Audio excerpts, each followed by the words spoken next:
నా పేరు కందగర్ల జనార్దన్, అడ్వకేట్, వరంగల్.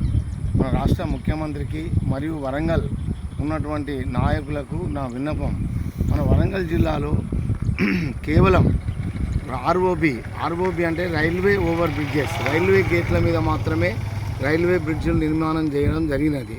తదనుగుణంగా హైదరాబాద్ తర్వాత వరంగలే అభివృద్ధి చెందుతున్నటువంటి నగరం అని చెప్తున్నారు.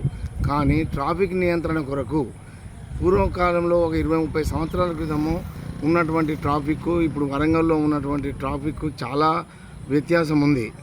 ఇంటింటికి ఒక బైకు, దాదాపుగా 2-3 ఇళ్ళకు ఒక కారు చొప్పున ఉండడం జరిగింది. కావున వరంగల్ జిల్లాలో ఎఫ్ఓబి, ఆర్ఓబితో పాటుగా ఎఫ్ఓబి అనగా ఫ్లైఓవర్ బ్రిడ్జెస్, ట్రాఫిక్ నియంత్రణ కొరకు సాఫీగా ప్రజలు వెళ్ళిపోవడానికి ఫ్లైఓవర్ బ్రిడ్జిలు కూడా నిర్మాణం చేయాలని విన్నవిస్తున్నాం.